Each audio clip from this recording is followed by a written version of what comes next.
Okay. Well, what all goes into planning a snowflake event? Great question. So for this particular event, which is obviously March 11th, I started planning the beginning of November.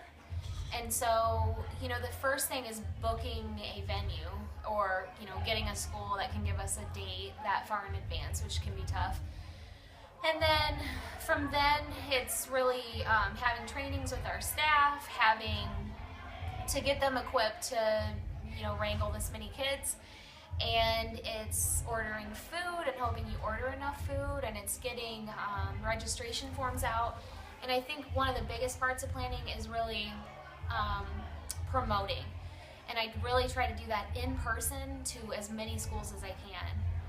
And it ends up being, I think I made my way to like 10 schools to give presentations and get in front of the kids and talk about it. So, and then buying materials, and there's a lot that goes into a 12-hour event. Okay. Okay, with the huge turnout today and the results of substance abuse in Livingston County, what message do you hope kids take with them?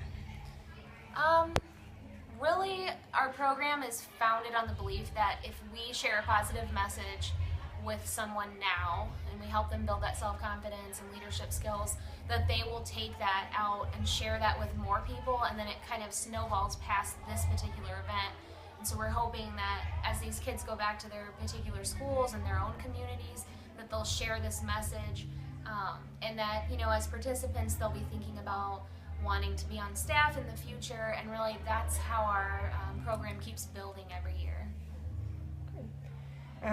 Why do you truly believe programs like Operation Snowflake are important? Oh gosh, I put everything into this program, and I've seen the results. I've seen it pay off.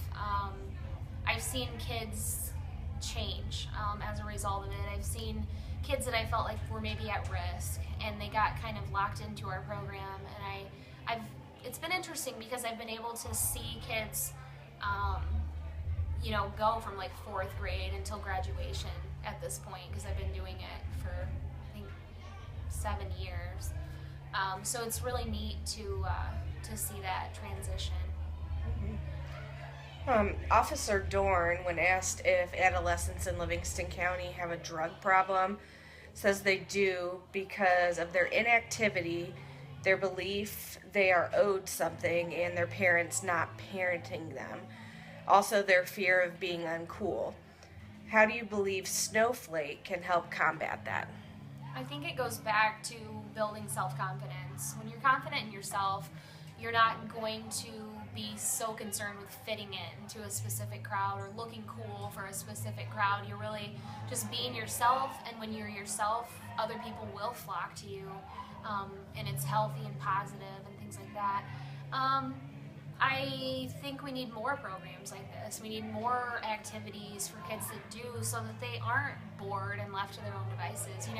Being a substance abuse counselor, it always amazed me to hear, the reason for somebody using drugs, this coming from an actual kid saying, oh, I was just bored. And that is the craziest reason I can ever think of to try drugs. So yeah, definitely staying busy, keeping, kids involved in different community events and programs is so important.